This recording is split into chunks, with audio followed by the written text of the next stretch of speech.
All right, with the NBA free agency sort of dying down, because now we're sort of at this weird part where it's like, okay, people are going to probably get signed for the low. There's some players that are not going to get the money that they thought they were going to get. That's where I guess like the second apron bull all is like messing everybody up, teams included. Uh, yeah, so I was like, there's hella good quality free agents still out there and stuff like that. DeRozan, Tyus Jones, just a couple that could just, Caleb Martin, things like that that can really help a lot of teams. Where it's like you would think that maybe they were going to get substantial money, but I was like, you're seeing here that everybody doing these real short deals, and I think that's until everybody can figure out how it's going to go. Also, sort of like resetting the market kind of thing, where it's like, hey, some of y'all's not going to get these bags as much as we thought, or you got to do these prove it deals or whatever. Um, I was like, so from that standpoint, I was like, I hate all this, and also the movement. It's very hard to do a lot of these trades, other than like the people who are just trying to get picks for things. Um, but that still doesn't mean that teams haven't been able to figure things out or improve in some way. So I was like, I was like, I was going to do like 5 winners, 5 losers, that typical thing. Problem is that I don't know if there's really any losers here. I was like, winners, yeah. Losers, I was like, it's kind of hard depending on like what you call a loser.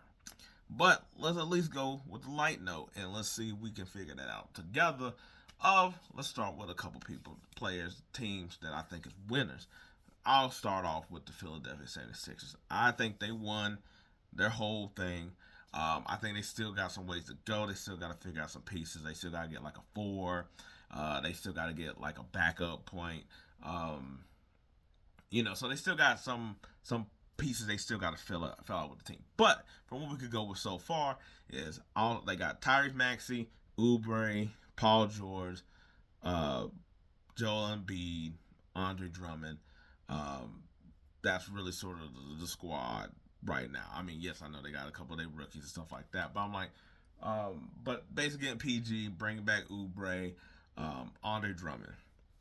I was like, I think it's solid. I was like, I know that the whole PG thing is going to be like, oh my god, it's a lot of money for playoff PG 13, whatever you want to call them, and so yes and no. Like yes, when he's like 38, it's gonna be hella money, but by then I was like, look, he still might be able to be a 3 point shooter and maybe a decent defensive player by then. I was like, you don't want to rely on him where he might be the third option, but by then you might have more from Maxi that is like he's more than just the player we see him as today.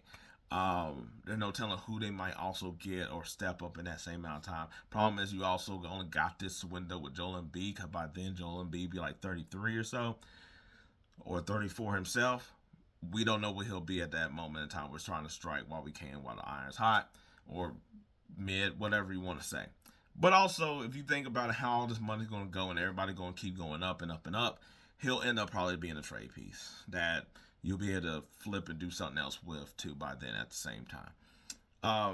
But I think this is one of them cases how I did in a previous video about when they said like it's a big three era over, and I was like, no, it's not, because if you do it right, the big three, as in like the Phoenix, that's not a good case. Where you got Booker, you got Beal, and you got Devin Booker, and they're too redundant. They're too much of the same people. They're too claustrophobic and whatnot. Not even saying that how you can spread out the rest of the squad. This one, I was like, they're in 3 different spaces. They do different things. I was like, Tyrese Maxey creates a point attack where it's like Joel Embiid can also step out, so he's not in the way. Paul George is not in the way. I was like, Paul George can get his own guy off the dribble. He doesn't need Maxey. Maxey can sit up there and if he wants to spot up and shoot, he can. Like, they work a lot better and with the ball movement, and also the coach I think is also better for what they're going to do anyway. Yet along with Oubre, I was like, who could a streaky shooter, spot up three. I was like, can also use his length and defend as well. Drummond comes in, and whether you're trying to spell Embiid, whether Embiid gets hurt, I was like, yes, he's not going to be the offensive guy that Joel is, but I was like, I don't think he's like such a poor defender. Like he's not gonna be Embiid, but he's not a poor defender in a way where I feel like it's like, oh no, like what are we gonna do? He still's a big dude. I was like, he's still got athletic ability. I was like, he's a rebound machine. So at worst, he's going to give all y'all another chance to shoot and all that other stuff. So I was like, I think they still need somebody. I was like, I've already seen that they talked about. I was like, they'll have to figure out how that mainly works with trying to get Dorian Finney-Smith or Caleb Martin. I was like, I think Dorian Finney-Smith is probably the better one because I was like another defender in the East where you got the Knicks that got a lot of wing players, the Celtics that got a lot of wing players. So you can have Finney-Smith, Paul George, and you have Oubre. That's a good like three wing type of guy to match up over in the East with Joel Embiid that you just hope can just be ready to go for the playoffs. And I think he has better scoring capability than Martin. Like, yes, we've seen Martin go off a couple times in the playoffs, but I think Dorian Finney-Smith is more consistent with it as well too, as well as like his shot. Um, I just think he'd be a better fit with them as well. And he doesn't need like the ball to get hot. Where like Martin got to sort of get the ball to get hot. I also think that someone like Cam Payne, bringing him back, and I thought he gave him good juice last year.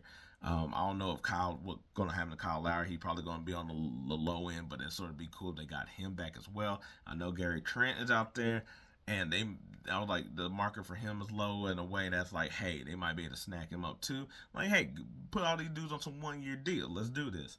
I think they came out winners with this just because I think they got the big dude, they got the big name, but he's also like a solid player for what they need. I think if he can play just as much as he did this past year, then whatever happens to Embiid, I think him and Maxey is good enough to make sure that they don't fall all the way from like number 2 down to like number 7, and they were lower than that at one point. I think that's why I was like he will come in handy.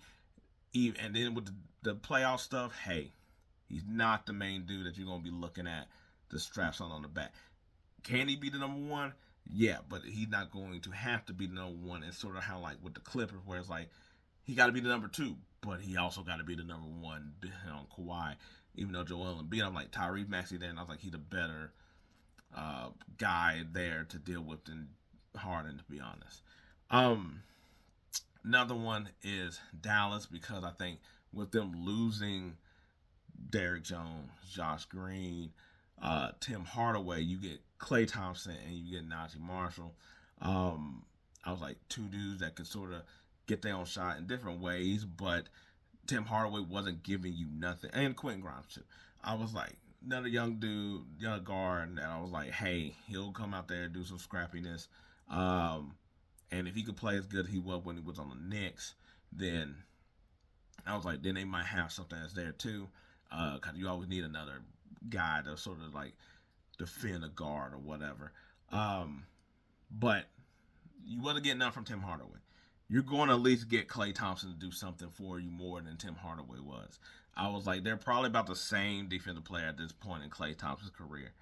Najee Marshall, I think I was like, is a younger dude, but I was like, he gives you more offensive upside, and I was like the possibility of being able to maintain something on defense. That I was like, while Derrick Jones Jr. I was like was hella on defense, he wasn't able to give you nothing on offense in the way that these two guys can, and I think that is sort of where they're sort of trading. Like if we just slide a little bit in deep, I mean like you're going to probably slide a lot more in defense, but you gain so much in offense that might be the risk that you're willing to take. Um, I was like, so I think also the creativity that Klay gets you from putting him in the offense helps all a lot more too, because it's like he can shoot from anywhere on the court. It doesn't have to be corner 3 like the other two or anything like that. I was like transition. He can shoot those baskets, which will help because they don't. Dallas didn't have that. Um, I think from the fact that he can pass, he's a better passer than those guys as well too. So if he gets caught in a situation, he can always make a good pass. I was like he could put it on the floor enough to like redo his shot, whether that's like to readjust his 3-point shot or get closer into the arc with his pump fake and all the other stuff.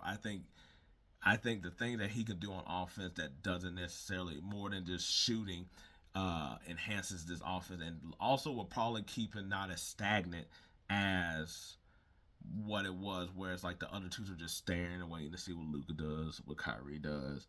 I was like, now I was like he can move the ball. I was like, come from Golden State. I was like, and also James the Kid having like a veteran dude there. That I was like, they'll probably be able to like, all right, cool. I was like, you have Klay sort of bring up the ball a bit and not have to worry about it, because sometimes they were throwing at Derrick Jones. I was like, what are we doing? Having him bringing up the ball up the court. There's nothing he gonna do that scares anybody. Um, yeah, he's just gonna have better ball flow, I think, with the offense as well too. That might loosen up everybody on offense. Um, yeah, I was like, I was like, I hate that they had to lose Josh Green in order to do it, but because I think he was probably one of their most consistent players of like defense and shooting. But I was like, that's sort of like what you sort of have to do with this in the same way. I was like, I would have liked it. They could have probably kept Derrick Jones. I was like, I think they were talking about some stupidness that got mixed up in that. But I was like, if they would have kept Derrick Jones and Klay Thompson, now that's a champ. Now that's a real championship team. Um, Coming up though, that I did not think is Golden State. I actually like their stuff that they have done in the fact that even though they lost Klay, getting Buddy Hield, getting DeAndre Melton, getting Kyle Anderson, I think those are moves to fill out the rest of this team that will look better than what you just sort of see as it is right now. DeAndre Melton, when he's healthy, can basically play defense and lock up whoever it is on guard. And he's a good 3-point shooter. He can sort of go to the basket a bit too. So it's like you're going to get a lot more movement there than I think you was with anybody else that you sort of really got on the team. Of course, I was like, yeah, he didn't really play too much for Philadelphia, which would have been good for them to sort of have at that later on in the season. But I think he'll give them somewhat of what Klay was like. Not, I was like, he don't gonna be like lights out shooting or nothing like that. But I'm like able to guard a lot of perimeter people. Not the big wings. That's a good stupid.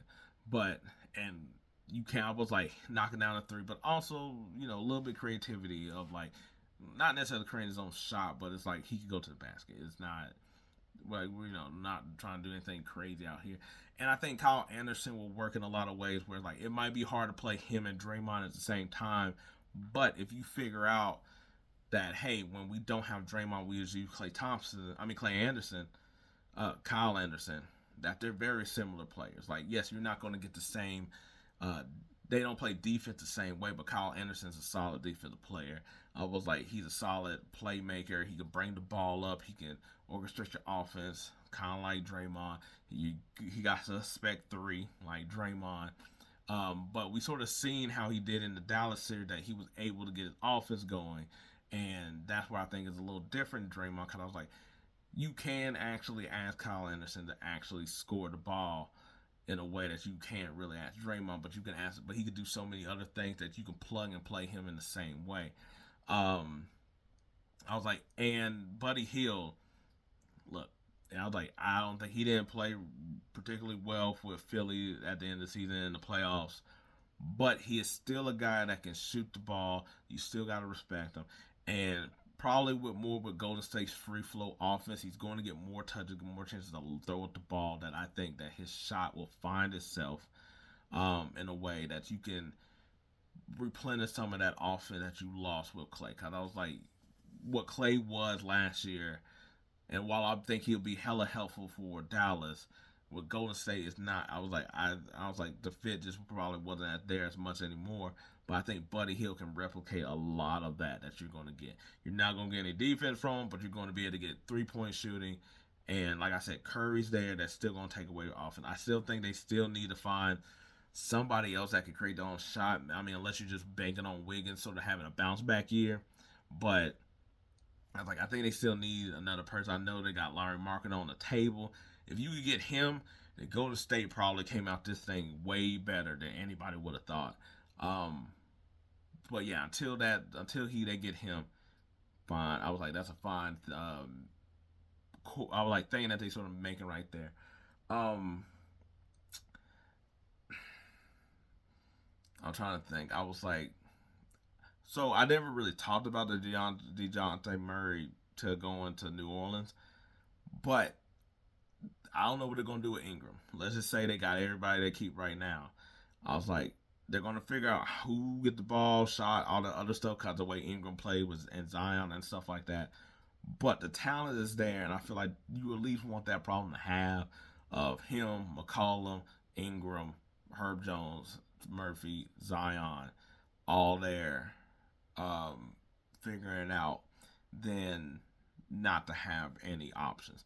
Um, I was like, I think that I was like, you sort of getting DeJounte Murray. I was like, he could play defense. I was like, I know he wasn't doing that really with Atlanta, but he's not looking. He doesn't have to be the same player here that he was down there. That I think that will help because you got CJ and Zion and Ingram from now that can score the ball, and also Murphy down there. But you also have a whole bunch of defense with Murray, and you got Herb Jones. That backcourt can just lock someone down if that's the starter. I was like, I don't know if McCollum going to start or not. I would rather probably have him come off the bench, but we'll see how that goes.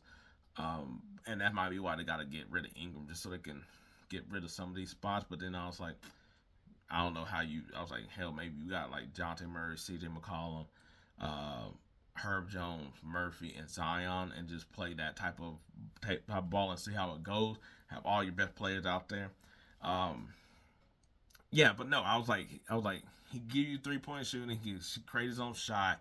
I was like, he come up big, and I was like, at the end of the game, stuff like that, where he's willing to take the shot because I was like, you still gonna have somebody. I think you still gonna need somebody like that because I was like, I don't know, we know what Zion gonna do in that type of state of the game of getting a shot, but um, I was like, I'd rather. Plus, it didn't really cost them nothing. That I was like, I think that I'd rather have that problem than not. And then let's see what they do if they do trade Ingram, what they get for that, and enhance that team anymore because they do need a center. Um, I was like, maybe they go bargain binning and they get like somebody like Precious Chu or something like that. Um, but I was like, I was like, to get him for practically nothing. I'm like, and also too, mixing him with CJ to where it's like, because sometimes there was times where CJ was just like missing shots, and it's just like Jesus Christ, like so.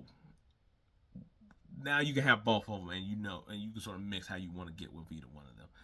Um, yeah, and I was like, other than that, I was like, I know people got like the Thunder in there, and I was like, yeah, but they got relatively the same team. I was like, I think you just gotta wait for their improvement more so. The Magic, I was like, I think they'll be about the same because I was like KZP. While I like the addition, that's what they needed.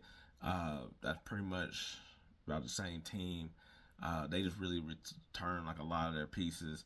Oh, and the Knicks, of course. The Knicks. I was like, I don't even know why I was tripping on that one. I was like, you basically got Mikal Bridges that can get his own shot, defend. He had time to be the number one, and I was like, I don't take that stuff type of lightly. The fact that if you had to be the number one on a team and now you don't, you got that experience of playing against tough matchup where people were trying to stop you, solely you, and I think that is something that you can't take away as easily to carry over to when you go to your next team. Brunson is the main dude, but OG being there with Dante and Hart, that I was like, you've got enough people there that that's how it already did it, so they know their role. So it's like you just got to sort of be.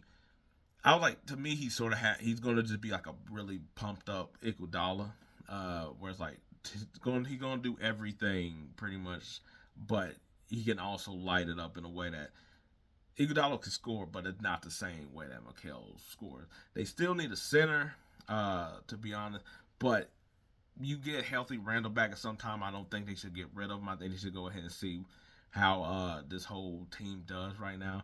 But you add Mikal Bridges in there, and I'm like, okay, cool. So if you need a bucket, he give you a bucket. I was like, you need a three, he can also give you a three. Um, yeah, I was like, you need to lock down the best person. Now you got several people to do it. I was like, because Mikal got a crazy ass wingspan with OG right there. I know the OG could sort of be an overpay, and yes, it is, but you got everybody else really on a budget. You know, Hart's not really signed for much. Uh, Brunson's on a low deal right now. Mikal's on a low deal, and it's like, guess what? You can sign all your players back. So once you got them in house, that's all you sort of really need. Um, yeah, I was like, other than that, nobody else really did anything that was like really substantial enough to be like, oh, winners. It was just like, okay, they had to spend some money. Yeah. So anyway, I might do some loser because I felt like I did feel something after that, and I was like, this is going long for the winners. But that's how I see it of the people that did good. Uh, Honorable mentions or anything like that. No. No, I don't feel like that to anybody. So anyway, until the losers, I'm out.